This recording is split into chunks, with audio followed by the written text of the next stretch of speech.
Hey guys, I'm Dan here. This is going to be my chapter review to Nanatsu no Taizai, or the 7 Deadly Sins 325, Those Who Fight Back. Now, this chapter was a bit meh, not much actually happened besides more action, and I'm usually completely fine with action-heavy chapters, but the story really didn't progress. It didn't move along any further at all. There was nothing of the story that actually progressed. We didn't get new information, we didn't get a character arc reaching its end or anything like that, unless you kind of consider the end of the chapter. But I don't think that's a good character arc, and I'm not very fond of it. But let's continue with what the actual chapter gave us. So we start with Hauser leading everyone in the city to safety. He lets us know that Hendrickson and Dreyfus are in the surrounding villages, helping to evacuate people, which is all well and good. It's cool, but I don't really give a shit. Tell me what I want to know. Let me see what I want to see in terms of the scenes that are more interesting to the fans and to people reading. So that's the Sins versus the Demon King, right? So they're all attacking the Demon King, the Sins that is, not really doing much damage, and by all of them I mean Ban, King, and Escanor. The Demon King, for what it's worth, seems to not be taking the opportunity to freaking murder everyone, and I'm just like, dude, you got a big ass sword, it's a long sword, stab him in the face or some shit, do something. You're there summoning up these hellfires which aren't really affecting King, Escanor, or Ban because he's freaking immortal and it doesn't really seem to be doing much, even though he does bleed out a little bit. Escanor, they seem to be like, they're taking damage but nothing substantial. He should be ripping arms off and shit like that. This is a Demon King in his youth. If it was Meliodas against these three, you can bet your ass they'd be in a world of hurt right now. But for some reason, because it's a Demon King who should be like at least close to Meliodas' level, on parallel maybe, he's not really doing much of anything against them. He's hurting them a bit. He seems to be tanking their attacks, but he's not taking the opportunity to be who he's supposed to be, this ruthless, tyrannical ruler, and killing the shit out of them. And in reality, in my opinion, Ban should be the only one surviving right now. Maybe King at second place. Escanor isn't at peak power, so shouldn't really be able to do much. Then you have Merlin, Galtha, and Diane bunkered up with Elizabeth. And this is actually a point I'd like you to know, as well as myself, to remember, is that Merlin is holding up perfect cube. Let's say that requires all of her mental capacity to hold up this perfect cube. So she's out of the fight. Galtha is holding up Gelda. He's out of the fight. Elizabeth is holding up Meliodas. She's out of the fight. And because she's actually being protected from her own curse. So what the fuck is Diane doing in all this kind of time that they're fighting the Demon King? She's just chilling, like, not doing anything. She's just chilling with the girls and, like, with Galtha, who is asexual for what reason again? I mean, like, remember, she is part of the 7 Deadly Sins, possibly one of the strongest giants to have ever existed since Dolor. And now she's just chilling, not doing much of anything. That's a perfect way to utilize a character like Diane. Once again, it's like, thanks Nakaba for just completely nullifying who Diane is. But Diane, what is she doing? Is she holding up what few expectations remain of her? I don't know. Even that's not working out somehow. Anyway, Merlin opens up Perfect Cube to allow Elizabeth to invigorate the boys. In more ways than one, and we see here the Demon King is taking pretty much no damage, and the lake, Salisbury Lake, keeps replenishing his magic. But the lake isn't sentient, right? I mean, the lake, it's not cognizant of who's who, and it should also be replenishing the sins, right? Like, it's not only the Demon King, like, I'm gonna siphon all of this lake's ability. The lake should also be replenishing the magic of the sins. So, in my humble opinion, Ban should be going apeshit with the Hunterfests. Escanor should be like throwing a shit ton of the Cruel Suns and all over the place.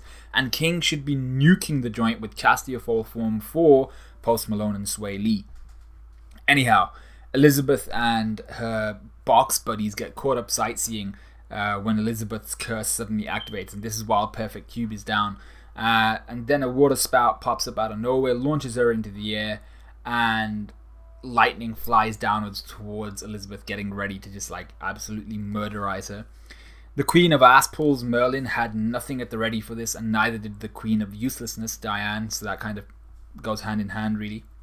And side note here, Was the lightning bolt really, really about to kill Elizabeth? I mean, like, I get it. The curse is designed to kill her, but a freaking lightning bolt? She's bloodstained, Ellie. I mean, like, come on, man. Like, a lightning bolt, of all things that could have rained down from the sky, a single lightning bolt was about to, what looks like, or it seems to have been the single thing that would have killed her if it had made contact with her. As you'd expect, though, the lightning was deflected at the last second, because the hero always arrives slightly late. Not too late, though. But at the last second, it's deflected because Elizabeth is a toddler, totally incapable of protecting herself, even though I assume this curse probably incapacitates her somewhat and she isn't able to protect herself. But I would have liked to have seen her try, instead of the goddess symbol is popping up in her eyes and her being like, oh shit, well, looks like I'm gonna die. I mean, like, maybe you could have at least, screamed a little. Put your hands up. I don't know. Do something. Anyway. So Elizabeth's there, almost about to die. The lightning gets deflected. The Demon King then gets a healthy mouthful of Getsuga Tensho, with Meliodas having returned from the deep, dark recesses of his younger brother's psyche.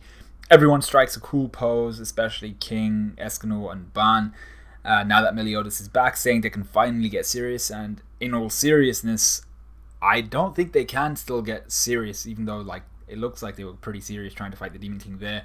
They still can't kill the Demon King before Zeldris kicks some ass in that mental soul world. So they're still in the same position as before, only now they have Meliodas to back them up, which is better, a lot better.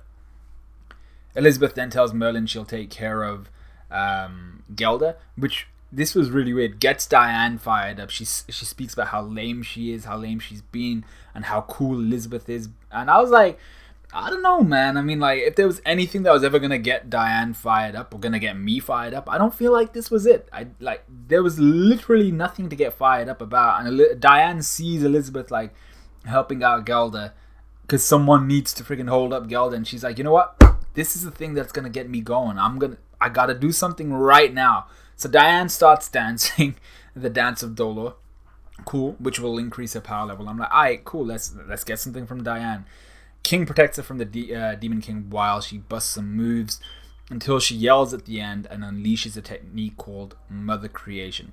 Now, as eager as I am to see what Diane is about to whip up, because I'm all about what Diane is about to whip up. I want her to be useful. I want her to actually do something. I want her to be, a pivotal part of the story. You're one of the 7 deadly sins, and so far you've done jack and shit, and Jack left town.